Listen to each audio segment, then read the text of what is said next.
Yes, Sorry. Yeah, recording in progress. Good.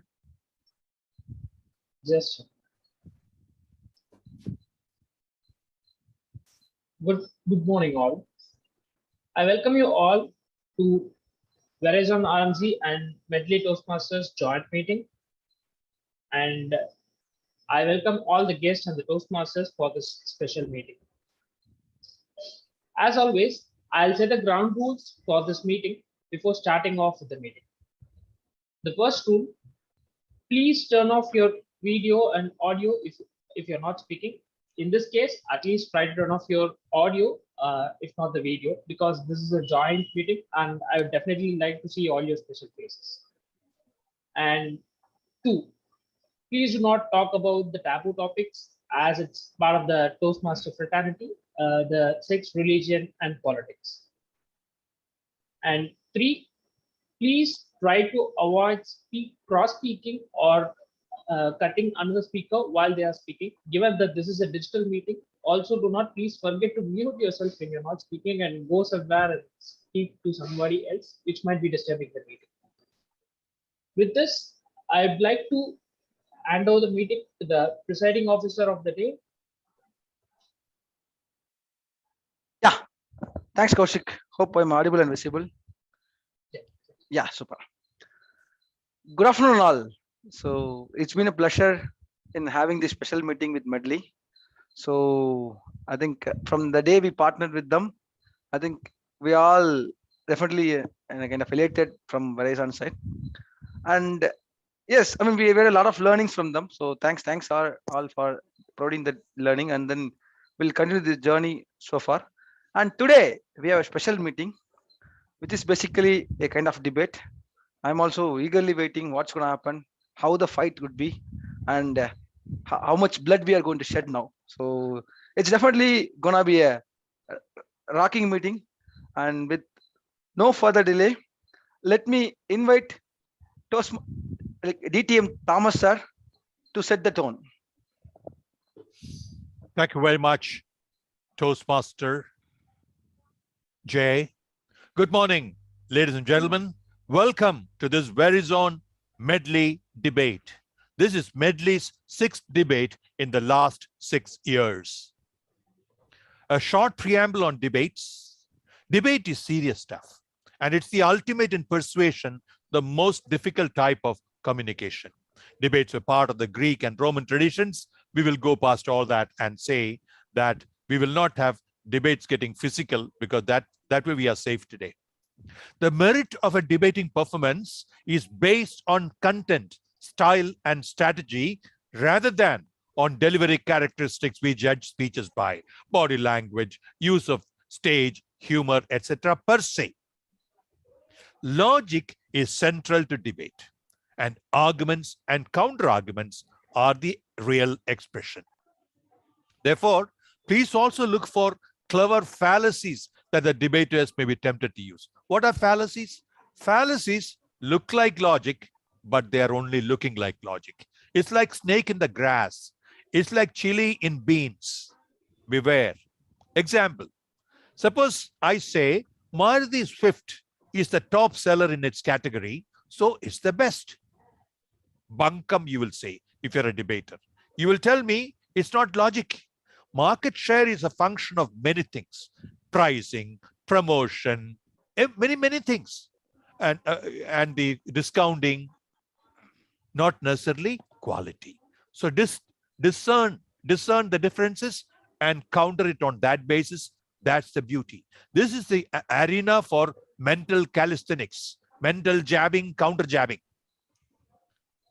So the proposition: everything is fair in love and war. That is today's proposition. The format has the proposing team, one member speaking, the opposing team, one member speaking, proposing team, opposing team, proposing team, opposing team, each talking for 5 minutes. Timer will show 3, 4, 5 timer cards, and nothing more than additional 30 seconds. In fact, you may just complete the sentence you are in the midst of without extending that sentence by using and all that. I will shout you down. That's my prerogative. No, not seriously. and then we reverse it. After the 6, we will reverse it with a sum up from the opposing team for 3 minutes. Time will be 2 minutes, 2.5 minutes, 3 minutes timing device, cards.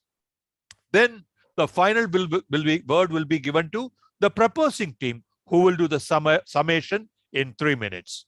Very careful, during the summation, no new point will be allowed. You can only summarize, you can only recapture what has already been said by the 6 speakers among them. Any objection, please raise your hand, raise your voice, bring it to my attention as the moderator. I will take suitable action. Now, would the timer like to demonstrate the timing device? And I request all the speakers, when they speak, to pin the timer.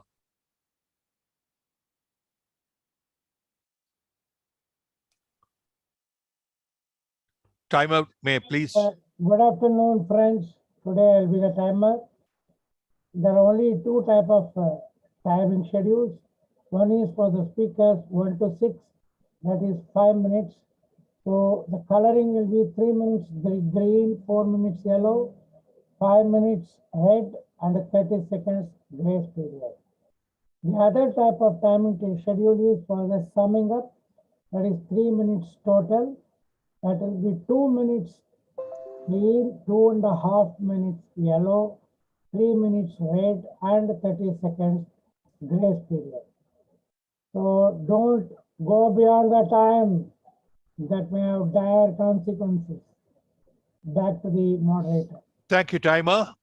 The most important person at today's meeting, the timer. Now about the poll. What is the use of debate if you cannot change minds? Therefore, we will, at the end of the day, we will see who did a better job. 2 polls will be conducted. One is to decide the team that convinced you more. Here, go beyond the loyalties of friendship, self, and the club. The second poll will be to determine the best debaters. For that, you will vote for, in your view, the best debater, the second best debater, and the third best debater. These will be brought together with points given weightage-wise 3, 2, 1 to decide ultimately the collective wisdom of this group, who emerges the best debater for the day, and the second best, and the third best. Please be liberal and honest to yourself. You needn't vote only for yourself. No. I go by your judgment. No problem. So now, let me introduce the proposing team, which is a miniature of Verizon's XCOM, if I'm not mistaken, headed by Toastmaster Jayadeva, who is the president also. Then you have Toastmaster Kaushik, and then you have Toastmaster Hemant. The opposing team, these are famous people, so I didn't have to introduce them in particular.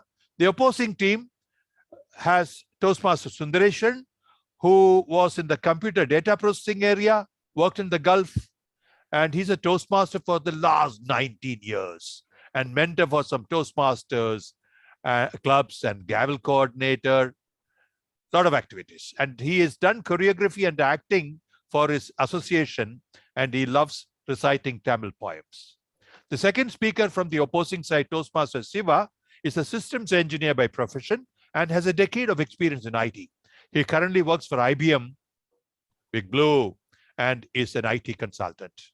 He's a Toastmaster since October 2020. Toastmaster Dinesh, the third speaker from Medley, is an MBA graduate working in a construction company. He's a Toastmaster since 1918 and have held club roles including VPM and Treasurer. So, ladies and gentlemen, are we ready? Can we begin the fight? No response from the audience, no fight will start. Are we ready for the fight? Yes, sir. Yes, sir. Ah, yes, there we go. The audience should be, Videos, please. the audience should be bloodthirsty for the fight to have fun. On all videos. Yeah. For Okay. photography. Yeah. Here is, now we begin, no disruptions, moving the preposition. Everything is fair in love and war. Over to Toastmaster Jayadeva. Good afternoon, Thomas sir, and all the judges, and all the guests, and my dear Medley Club who came in and talk for against. Good afternoon once again. Let me put a question to you, Thomas sir. In the era of human evaluation, what came first? Is it the people or the process? Definitely the people who came the first. So process came late to make people better. That's all. So when there is any issue for my people, I need to save them or I need to hold them with the emotion. Definitely, I don't need to follow the thing which came second, because there is a problem for my basic need, which is people. Why I need to care for the process altogether? So, team, everything is fair in love and war, because love and war is used to save people, your people. So you don't need to find fairness there at all, because fairness is a latecomer, can come and join later, but people is the starting point. You should have people to the process to follow in. That's my first statement, sir. Second thing, many of you will thought the Second World War ends in a bad way. US doesn't read a fairness there. US never shouldn't used nuclear bomb to shut Japan. Believe me, sir, for me, it's a very fair thing happened in the war. On a war, someone has to win, for sure. Otherwise, if you see the war starts as 1939 and it's prolonging for almost 6 years, you see there are a lot of people dying there here and there, and no one is there to solve anything there. So there is already injustice being happening, and adding +1 doesn't have doesn't bring any unfairness more to there. So what the strategy US thinks, maybe they could be cruel, they could be killing the humans, but from their side they have to win over it. They have to overcome their oppositions on the battlefield. So they used those 2 nuclear bombs to destroy Japan, which puts them into a upper hand where the whole world war comes to an end, at least after 6 years. Definitely it's a fair job done by US, altogether I can say. And let me tell you one more statement also, sir. Recently there was an incident happened where one of the girls from Banswara, she's only 24 years old. She donated kidney to his father, who's almost 65 plus.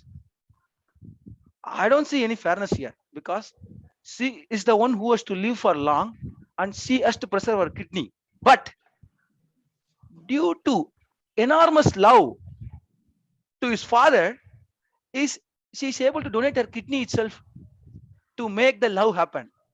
So there is no fairness, I understand, because he has to, she has his own life, but because of enormous love and enormous what I can say, enormous to save people, to save the people which she wants, she has donated her kidney to his father. See how much love she portrays. So don't look for any fairness in the love and war. That's what I can say. Let me take another incident also. There was a epic called Kannagi, right? So she went into this Pandian arena and she's shouting like anything. Imagine she went to so, because in order to follow the process, she went and then she silent. Could you have heard us? Could someone would have heard her voice? No, not at all, because already injustice has happened to her. The king, the Pandian king, has already killed his husband Kovalan in a brutal way with injustice. So if she walked into the arena and then asked, you killed my husband. Can you help? Do you think it will happen? No. What she did?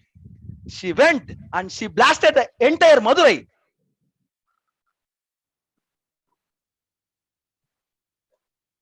Fair in love and war. Over to you, sir. All right, that was the opening salvo. Medley, are you ready to protect your citadel? Yes, sir. Over to Toastmaster Sundaresh. Good morning, debate moderator and my worthy opponents. Everything is fair in love and war is not a responsible. Am I audible, sir? Is it good? Is not a responsible proposition. Focusing on love, it's wrong to argue that end justifies the means. In case of Carnegie, or in the case of the daughter who gave the kidney also. In the highway of love, we have to obey the traffic rules. Believe me, we cannot jump the lanes for the sake of safety. We have to draw some boundaries in our life. Even in a love triangle, one-sided love cannot be justified. Above all, stalking in the name of love is crime. In the name of love, repeating the phone calls again and again is hesitant, and it's a crime also. Why? The moral values are compromised by your proposition. Everything is fair in love and war. What you're saying is just a poetic form of the discredited statement. Believe me, blinded some people by infatuation leads to depression also. So it's a casual comment from your side, and ethically it's wrong to support your proposal, because in our life, principles do matter. Believe me, let's focus on the war. If you see the history, few have taken decisions. War strategies have gone. If it is going through wrongly, everybody in the country is affected. Few take the decision and all are affected in the country. And war erupts out of ego and greed of one person, one tribe, or one nation also. For victory's sake, injustice happens. We all know what's happening in Afghanistan Can today. you start time difference, time delay? It's 3 minutes now. I'm keeping track, doctor. The people, for victory's sake, No, injustice not able to hear you. happens. Believe me, it's happening in Afghanistan. The poor citizens are suffering. They don't know whether they will get the next time meals or not. Tools of war are also unfair. Landmines are banned. Do you know why landmines are banned? Even after the war, the local citizens, innocent citizens, are also affected by the same landmines planted by their own people.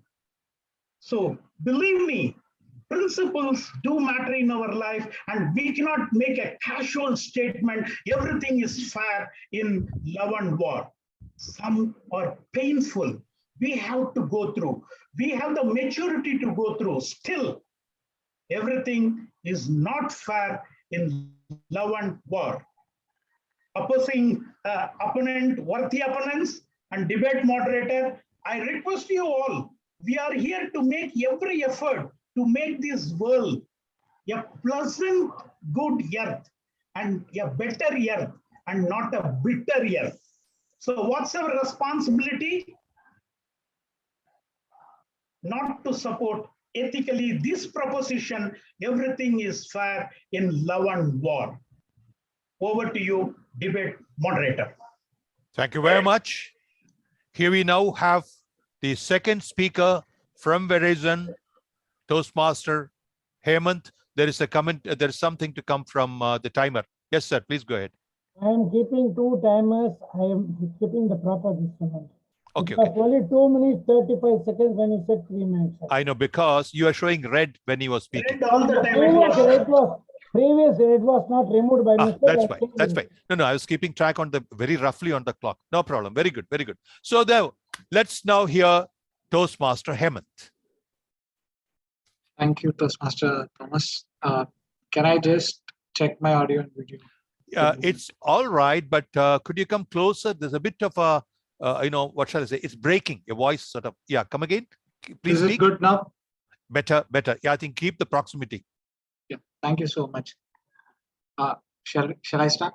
Yes. Thank you. Thank you, Toastmaster Sundaresan. But I would like to repeat with the point Toastmaster Sundaresan brought up. Like the statement, all is fair in love and war, is being taken not in the correct context.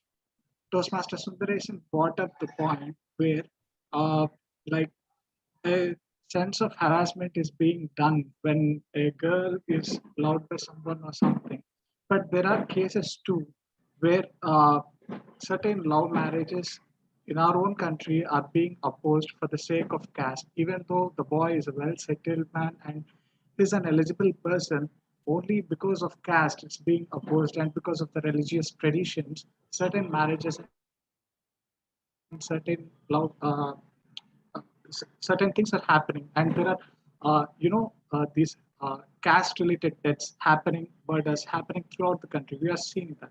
So it is entirely took in a wrong context. uh, in my perspective, love and war are not different. Love is similar to winning a war, in the sense, if you truly love someone, if you are into someone, it's our own instinct to protect them, to give them a safe place to live, and to give them a comfort of living. So it's one of the most intense and important human emotions which we experience. Love is one of the most valuable emotions which we as a humans experiences. So unconsciously, it brings out our protective and survival instincts when we truly love someone. Like, it is our duty to give all the best things which we can give for them. So this is a unique rule which have been following since the time of cavemen.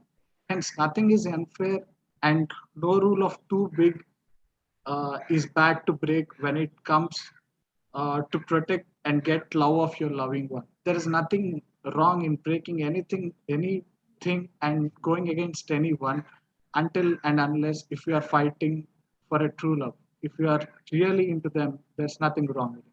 Similarly, all is fair in war. When we are in war, our lives are at stake. Our very existence is at stake. And any human in such position would do whatever it takes, whatever it costs for him to win, because his survival instincts kicks in at that very moment. Because survival of the fittest is a unique law followed by nature from ages.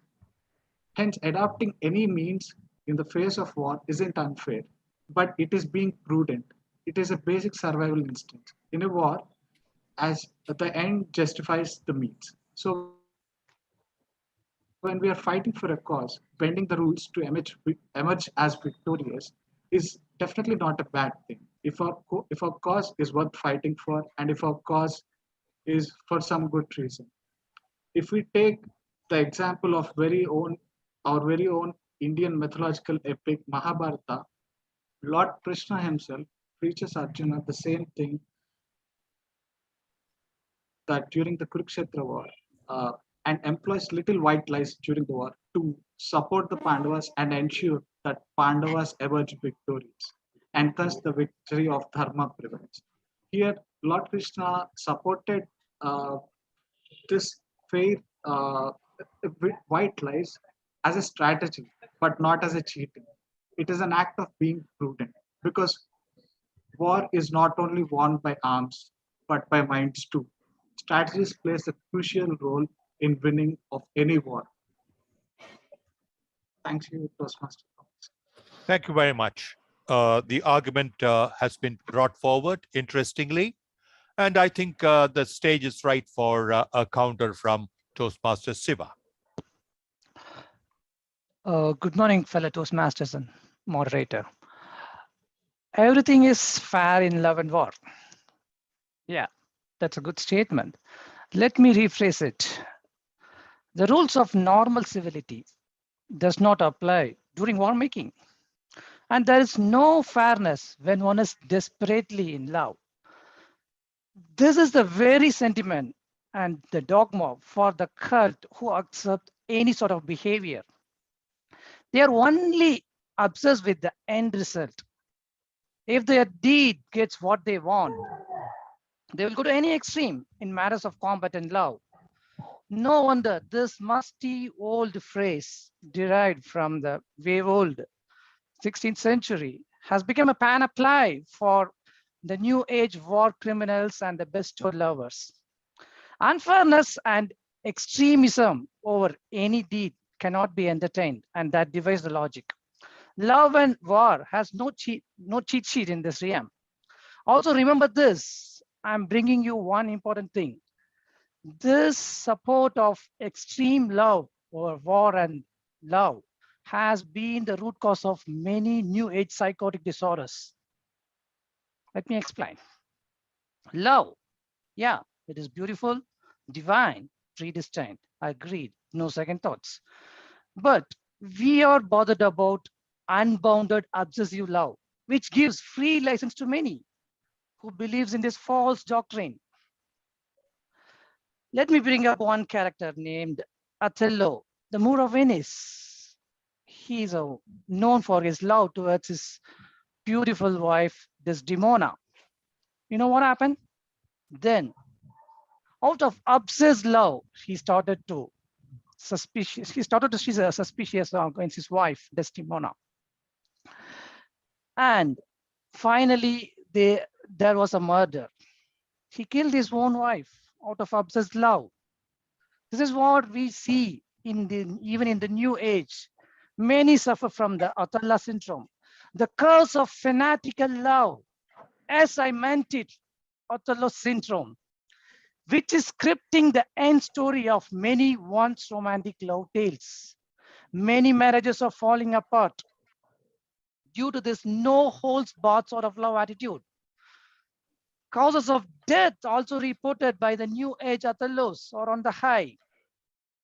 See the psychological cases now rising up.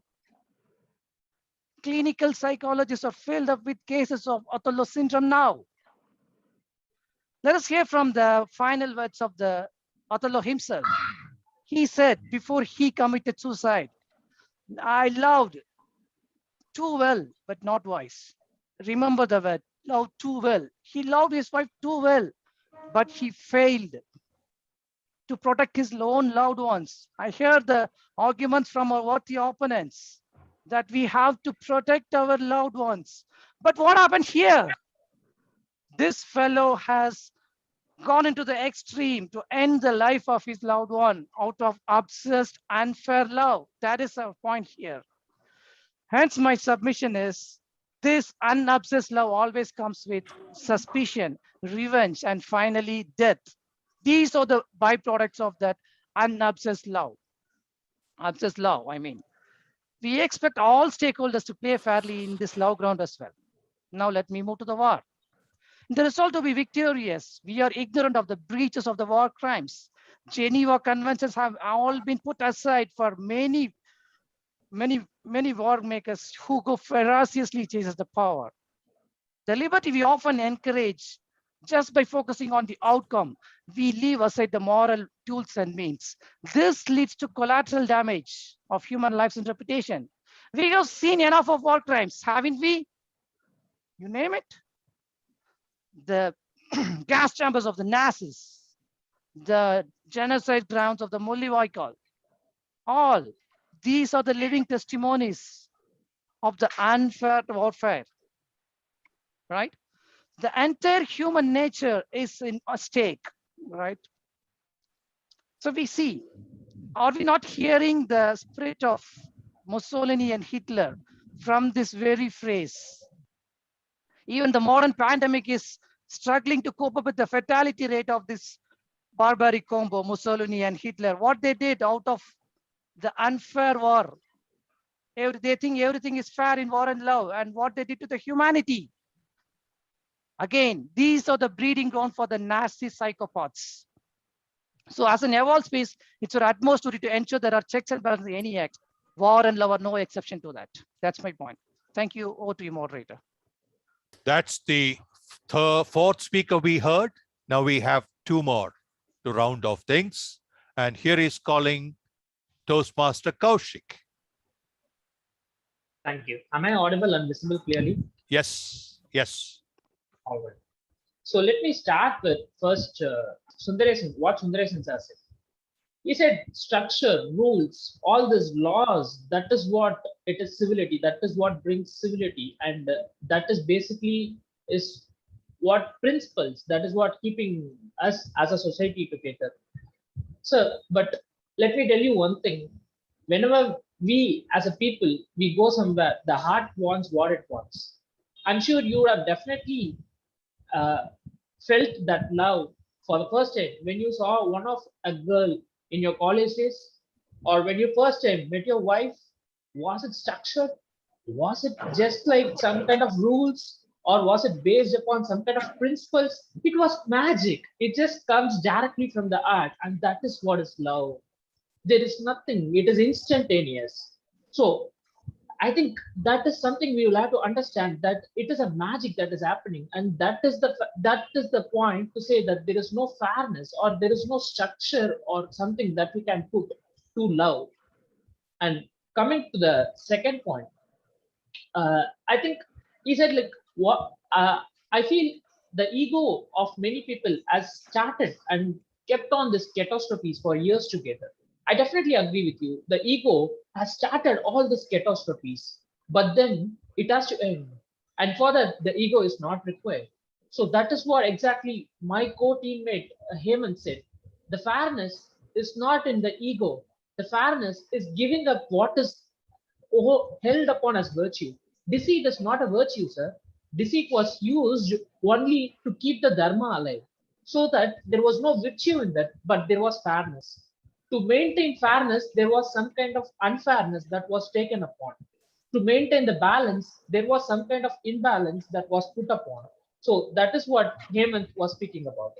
And now, after all these rebuttals, let me come to love. Basically, we must understand that I think as the previous speaker was speaking about, he was speaking about obsession, he was speaking about fanaticism. This is not love, sir. Love is something that happens immediately. You don't hold on to something and say that I love that. If you love something, you just let it go, like in the words of Buddha, right? Let it be a plant or let it be a pet animal. You don't hold on to your pet animal and say, you know what, I love and you should behave the way I want you to. You don't expect anything out of it. You just enjoy the way it exists. And if you're going to enjoy the way it exists, then there is true love. And I think then there is everything is fair in whatever you're going to do, in whatever way you're going to respond to that. That is what meant by everything is fair in love and war. Now, after all this, let me simply portray a very simple story of love. Okay, King Edward VIII of England. He was a monarch. He had all the things, and I think even till now, being in the monarch of England is one of the best things, the most famous kingdom. The sun never sets in the Britain. So, being in such a powerful monarch, this person had a love, and her name was Vallis from America. King Edward VIII was resistant from marrying this Vallis, and he felt love was more imminent and more important for his life, for his inner soul, for his own existence, that he felt all the other things, the power, the wealth, the kind of influence that he can exert upon other people, had nothing to do. But the inner grace that love brings, that is more important. And that's when King Edward VIII left his reign to his younger brother and married Vallis and settled down in France. It happens instantaneously, sir. It puts everything away from the equation. All this power, fame, ego, all these things are put away when love comes into the equation. And now coming to the war part of it, what makes it? So, like I mentioned previously, right? There is some kind of unfairness, there is some kind of imbalance which has already started. And when it has already started, there is nothing wrong in taking that totally out of the equation and bringing it to an end. Everything that has started definitely needs an end, for then only it will be renewed and rejuvenated. So keeping that in mind, I think that is one of the valid things that we like to. So the second most thing important anecdote I want to quickly quote about is Gandhi coming to the war. The means that he involved in the war was totally unfair, sir. So the world was going with arms. It was developing a race. It was doing too many things to prove their mettle in the war. But this person, he did not have an army. He did not have anything else. He did not develop any kind of power. He simply did only one thing. He rightfully burnt all the things that he did not respect. And that was unfair in the sense that he did not respect whatever was not deserving that particular respect. And that's how I think he dutifully did what he had to do. And with that, I think I totally sum up that everything is definitely fair in love and war, like our previous speaker Jay, who mentioned about the people versus the process, or like Hemant, who mentioned about the fairness or unfairness that has to be brought in to maintain the balance. And thus, I think everything is definitely fair in love and war. Thank you very much. And that's time now to hear the last of the debaters, Toastmaster Dinesh. Very good afternoon to all, Toastmasters, debate masters, and dear guests. A topic of the day: everything is fair in love and war. Initially, Toastmaster Jairaj said that fairness is very much in wars-like situation. For example, it's very much legal that America dropped a bomb on Hiroshima and Nagasaki. But Toastmaster Jairaj, even till today, little children who are born in Japan, in Hiroshima and Nagasaki, they are affected by radiation, leukemia, for things they were not even subjected to do. Do they even have to go to these kind of situations, Toastmaster Jairaj? In war, there should be some sort of guidelines which has to be followed. And that's how the Geneva Convention of 1949 happened. If today, even India and Pakistan or many other countries have many problems, if they started dropping atom bomb on anyone, it will be the end of the world, Toastmaster Jairaj. And even during the very ancient times, there was something called Dharma Yudh, which was followed. It was followed in battles of Mahabharata and Ramayana. There are more than 100 principles of this Dharma Yudh, some of which are not to kill a person if they are unarmed, not to kill women and children, not to kill a person, multiple people should not attack a person, and also the fight should only last from sunrise to sunset. Like this, there are hundreds of principles which are followed, which coincidentally many of these principles happens to correlate with the Geneva Agreement as well. For example, like prisoners of war should be treated fairly. Similarly, Toastmaster spoke about Toastmaster Hemant said that nothing wrong in breaking laws for true love if we are truly in love with them. But I would disagree humbly with him. In 2005, there was a girl named Lakshmi Agarwal. She was a 15-year-old girl who was happily going to her school. One day, a guy, Naeem, went and proposed to her. She rejected it. A few weeks later, he stalked her and she again proposed to her. Again, she immediately rejected him. A few months later, again she proposed to him. But this time he said, if you don't accept my proposal, I will throw acid on your face. She rejected immediately. He became very angry. So was his brother. They immediately threw the acid which they had on their pouch on her face. The young Lakshmi was blinded for a moment. She hit upon the few cars on the busy roads of Delhi and she fainted. While many of the bystanders thought, they were seeing her face just get melted. They were trying to help her by pouring water onto her face, but it made things worse. The water made the acid flow entirely through her face and through her neck, and she was disfigured for her entire life. Is this love? Is this what by any means love could be attained? Am I worthy of supporting of it? I'm sure that we all have sisters and mother. Do we even agree such kind of a thing happening? And if the other person, the mad guy, comes and says to us that everything is fair in love and war, so you should not regulate it, can we accept it? I'm sure that no one will ever accept such a bad thing. And most importantly, the quote itself, everything is fair in love and war, was told by a 16th century English author and politician named John Lilly. John Lilly was a disgraced politician himself. He was thrown out of the kingdom by the queen herself, and he died in the streets of Europe, literally as a beggar. Can we ever quote such a person who's highly undistinguished in their own field? It is like Hitler talking about democracy, or Osama bin Laden talking about peace. Can we ever accept it in our own wild dreams? So I humbly request the counterparts from Verizon to accept that everything is not fair in love and war. Humanity is very important.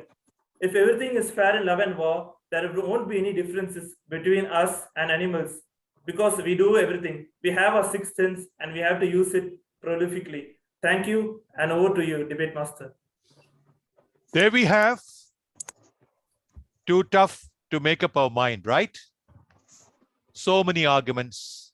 We heard a lot of history, the Puranas, the past, the present. Now, to get some sense out of this, we can only appeal to the same teams to tell us the gist of what they had to say. And to do that, we will reverse the order, and we will start with the opposing team, and representing the opposing team, and all of it in 3 minutes. I give the stage over to Toastmaster Dinesh again. Thank you, debate master. Good afternoon once again, everyone. The very first point, everything matters, everything is fair in love and war. It is almost like end justifies the means. It's not like that. We can never take everything in our point of view, because there are others as well who are concerned, and we should take their point of concern as well in a very important manner as well. In life, principles matter the most, because if principles were not there, we would not have been existent itself. And even in war itself, war is fought because of few people, armchair politicians or armchair generals, who want to take their own point of view to the others, and they wanted to regulate onto other people. So these few people make the entire war itself, bad. A very good example of it is in Afghanistan, for example. Now look how badly people are suffering. And landmines are bought. They need to be regulated in war itself. For example, even today in Vietnam, there are many landmines that suddenly goes off in the fields, and innocent children lose their legs due to these landmines as well. And very well as well, that this psychotic disease is because when we say that everything is fair in love and war, it's a very psychotic thing in itself. And we very well know the story of Destemento and Othello, how obsessed he was about love, and what had happened to a beautiful love which came crushing, because everything is fair in love and war. He became very obsessed about the love, and it is not in a good way. And do we need to see about how Mussolini and Hitler, how these psychopaths went upon killing literally thousands and thousands of people across Europe, and took the war all across the world? And can we ever forget what happened during the Holocaust? Really 3 or 4 million Jews were killed by Hitler, innocent people. And even in Sri Lanka, in the 21st century, when there is so much of social media, innocent Tamil people were subjected to so much of torture, and lakhs of people were killed in this kind of war. And most importantly, both love and war, though are very combined mixture, they are very deadly, but they need to be regulated. That is why we human beings are always there. A very good example, as I told, was the acid victim. Love should always be mutual. There should also be a consent to it. It should be happily agreeable. Two people coming together, like how two hands make together to clap. Love should be mutual. It cannot be forced upon anyone. And also, war, there's always forming some dharma yuddha. Just see, after the World War II, there are so less people have died. This is basically because of the Geneva Convention, which brought upon how rules and regulations, how war, pre-war and post-war have to be done, and how it is regulated. Otherwise, we won't be sitting anywhere. With just a touch of a button, we all will be killed in nuclear holocaust by the opposing countries. Thereby, everything is not fair in love and war. And I request everyone to support it. Thank you, and over to you, debate master. So then, the last word now comes from Toastmaster Kaushik. Thank you, Toastmaster Thomas. So, one thing I would like to sum up is definitely this. Like Jay mentioned, people are more important than principles. I see they tell again and again that we will have to stick to principles, but principles are only for living. And if there are no people, then there's no life. So I think definitely people are more important than principles. And coming to the next thing, I think two of the people from the opponent side, they were continuously speaking about obsession, fanaticism, or even worse. I think the last thing that Shiva mentioned was terrorism. That is not love. That is a mistaken identity. That is a case of mistaken identity. I think true love is grace. When you don't want anything else but just that moment of living, that moment of being with another person, that moment of being in total communion with another person, that is true love, sir. I think we should not be mistaking something else for love and taking the argument that everything is fair in love and war in a different dimension. Now, coming to the third point, I think this is the most important point, which Hemant had mentioned in his speech. Balancing the imbalance is not definitely unfair. The imbalance has happened. It is before you or after you. It does not matter. There is an imbalance in the societal structure, in the societal norms. And I think it is very important as a person without ego. See, whenever there is an ego makes things complex. But when there is simple intuition, it makes things simple. Okay. So whatever makes things simple or definitely not egoistic, I would take that as a baseline. And I would say that balancing the imbalance is definitely not fair. It is not for the fame, it is not for the power, it is not for anything else that Krishna did that, but it is only to bring the balance into the structure of the act that Krishna did those deceitful acts. And thus, I'm saying that balancing the imbalance is definitely not unfair. So, with that, I definitely like to submit my arguments that everything is fair in love and war, and we will have to understand what is fair first of all, because terrorism or obsession or fanaticism is not fair, but love is fair. And imbalance is definitely not fair. The things, the intercaste things, or people being looked down upon, that is not fair. And that is definitely what is creating war. And therefore, whatever people do to bring the balance is definitely fair. With that, I rest my case and back to you, sir. Let's take a big breath and understand what we heard so far. On a serious note, I think it will take some digesting that all that you heard, because it's been a whirlpool of thoughts and ideas, and all of it in a condensed manner. That is the beauty of debates. Now,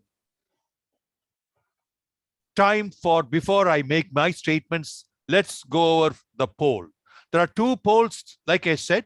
First is, you give your view, which team convinced you better. Which team convinced you better? Nothing to do with your beliefs. This is an opportunity for you to test your objectivity. You don't matter, your team doesn't matter, your conscience matters. So that's the first call. Second is to vote. 3 names you have to give. You're the best, the second best, and the third. For which, who do I hand over this task to? Who is doing the polling, please? Doctor? Yeah. Thank you, doctor. Thank you. Saranya is not here. I have to do it.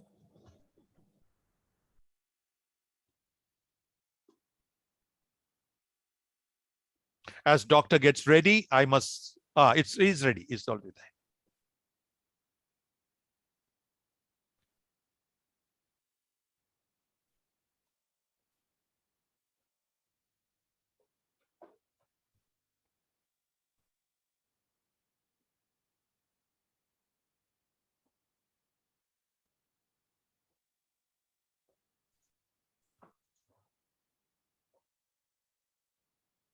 Doctor is the host and I'm the co-host. We are not voting.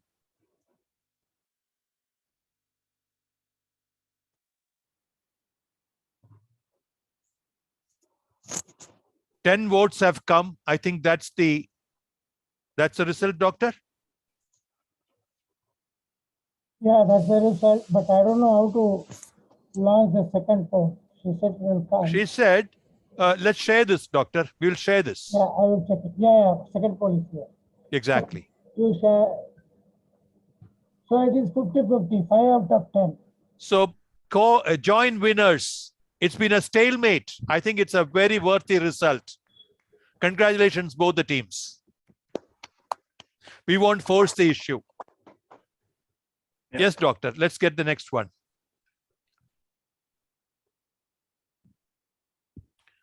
As it happens, let me just say thank you to the debaters, the role players, the XCOM. I know how many hours of fervent work that went into these preparations, and I'm sure here is a case I can tell you where the journey and not the destination is the fun. I hope all of you had enough fun. What's your view? An instant reaction from the speakers? Poll 2 is on. Okay. That's okay. Yeah, do the poll and best speaker.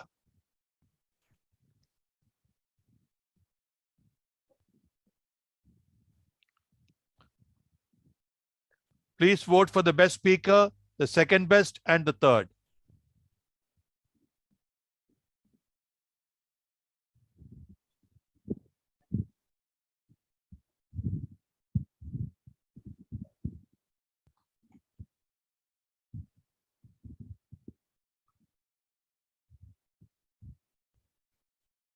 We've got 9. 1. Are we keeping? Are you going to wait for a longer, Doctor? Yes, I will check how many have voted. I will note. There are 9 votes. 1 D1 K5 S1 Siva. Yeah, I've noted down. Doctor. You can go to the next one. First place, yes. The second place. For the second, please vote for the second one. They have done it. Okay. Oh, I see. There's 3 questions, sir. Correct. Second one.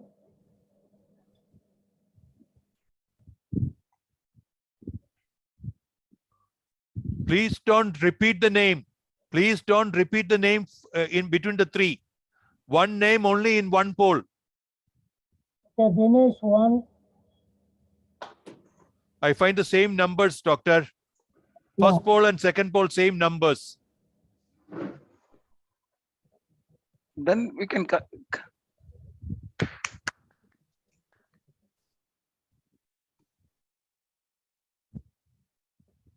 Shall I relaunch the poll? I think there's a little problem here. No, first attempt you have taken, let us say, is the best speaker. Okay. Okay. I will relaunch the poll. Only fill the top one that is more important as the second place. Because this type of poll panel we have not seen. I know. Okay. Well, one suggestion would be, Doctor. No, but the third position is not the same. Simple, Doctor. We will go with the first poll itself. That simply says how many people voted for who as the first option. We'll end with that. Okay. Is that okay? Okay. In that result, 1 to 3 you can give. No, you don't need to. It's the same thing, no, Doctor. If you just take the absolute numbers, whoever got the maximum vote for the first. That's what I'm telling. Kaushik is number 1. Yeah. Shiva is number 2. Correct. And Dinesh and Sundar are number 3. Number 3, go. Exactly. That's it. So we have the results now. Thank you very, very much. 1 minute. Great.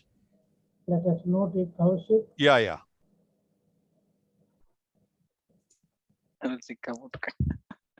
So the winner by a mile is Toastmaster Kaushik. Second is Toastmaster Shiva. And joint third prize, Toastmaster Dinesh and Toastmaster Sundar.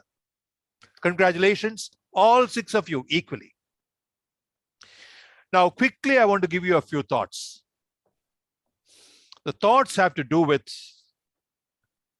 contradicting the other side. That's where you score. Otherwise, the 2 teams are playing 2 football. From one team will score from here to the other goal, the other will separately play. That is the most important thing, if you ask me. And secondly, a lot of fallacies were allowed to be said unchallenged. The time being short, I'll be very quick. Whatever I can immediately see only, I will talk about.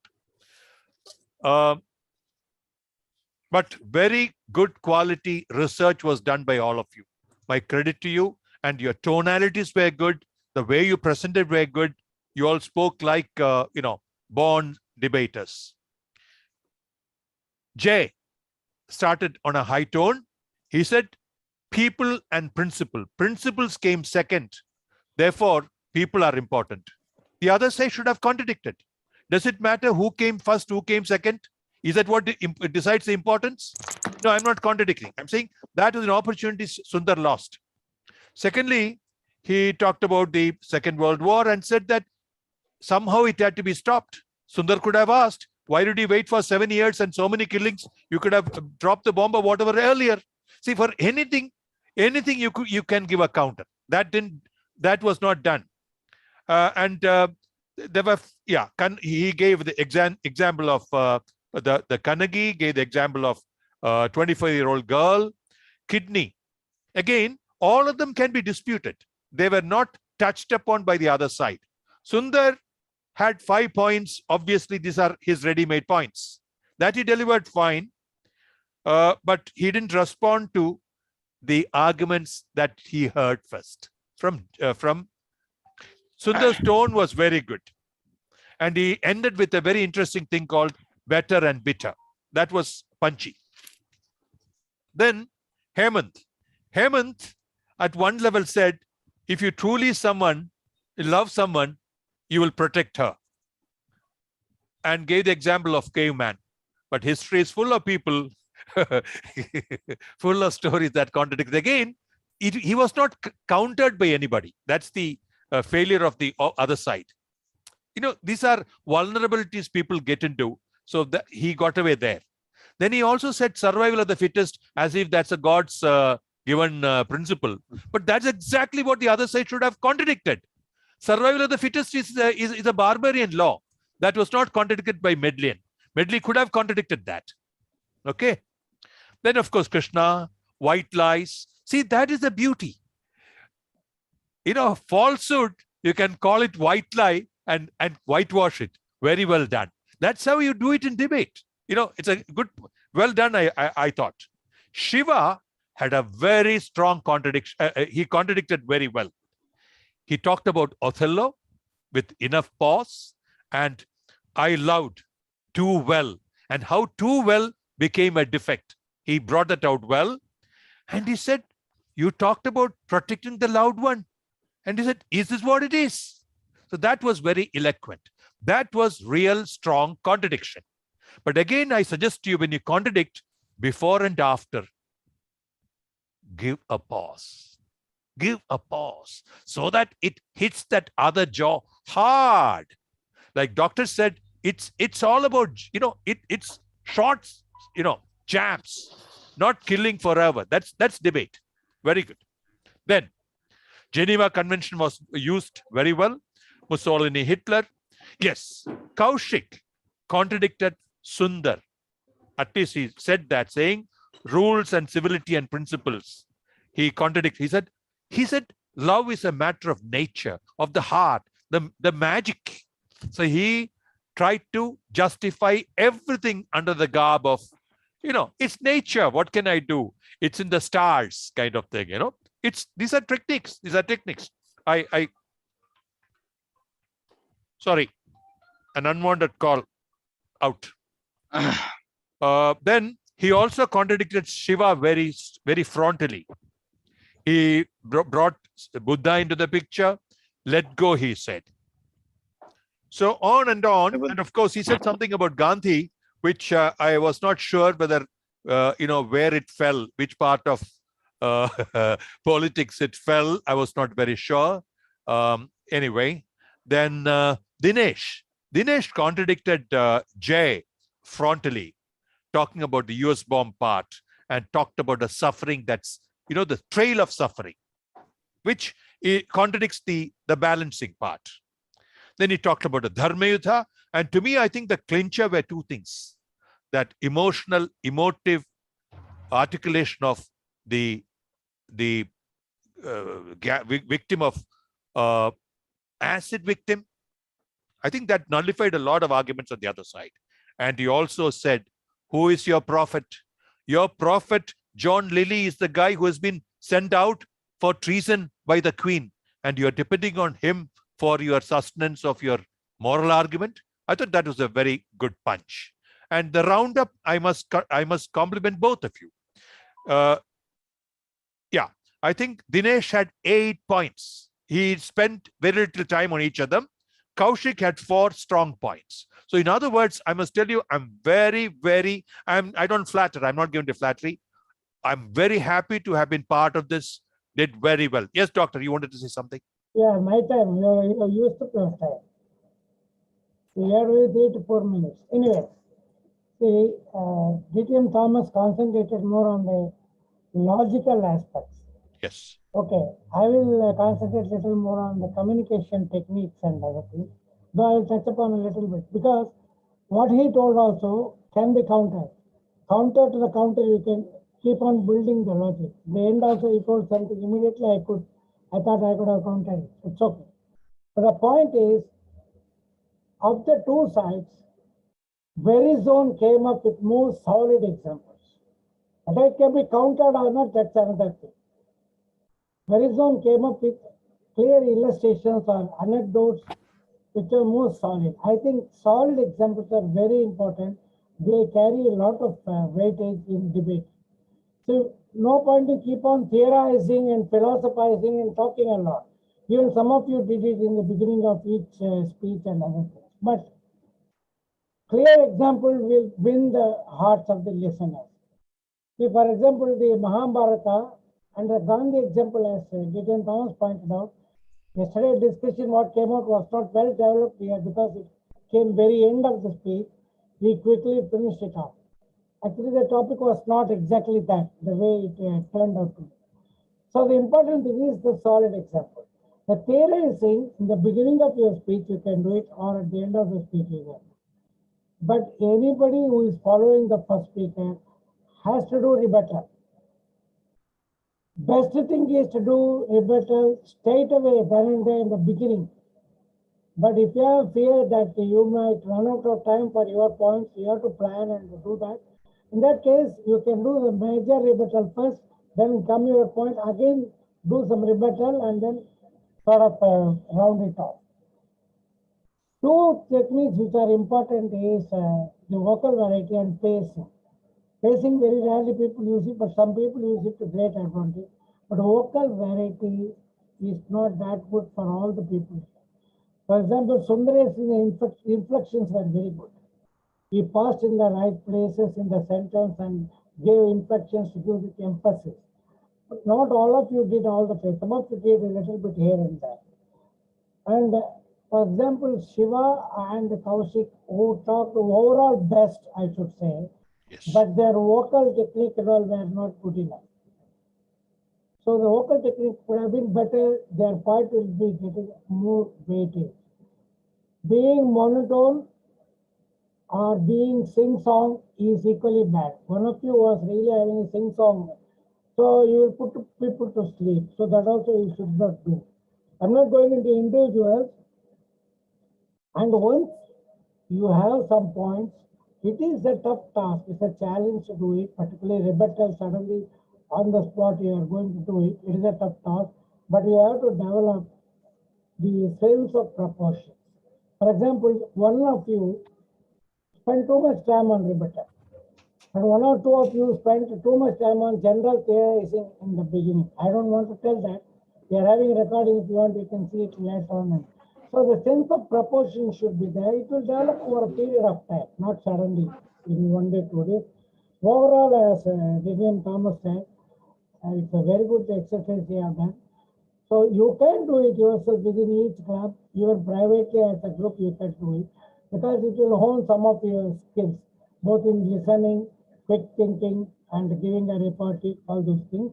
One basic thing which is missing out of these 6 people, maybe 2 or 3 it was okay, 2 or 3 it is not up to the mark. The clear flow and fluency should not have halting, stopping, and pulling back and pausing, all these things. Should have that. It comes over a period of time. You have to improve your general speaking mechanics. Good luck to all of you. Appreciations to all of you. Your job very well done. Whatever we are talking is, you could have got one more mark here and there. That's all. So don't get it in a negative sense.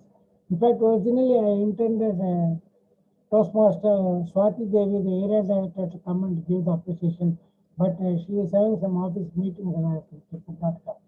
So DTM Thomas and myself, we feel very good. Congratulations to all of you. Appreciations to all of you. Congratulations to the winners.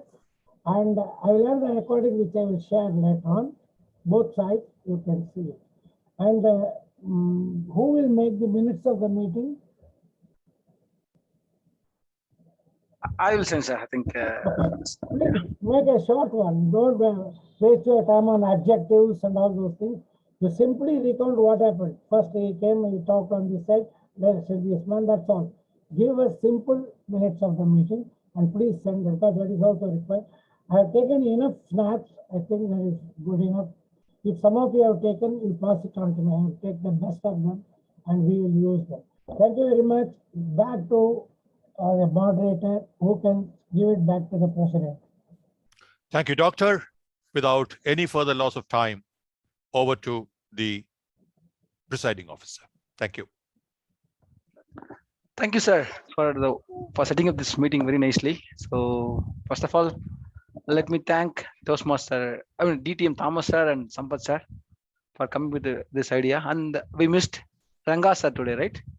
So so convey my thanks to him also. I think the idea came and we did it enormously.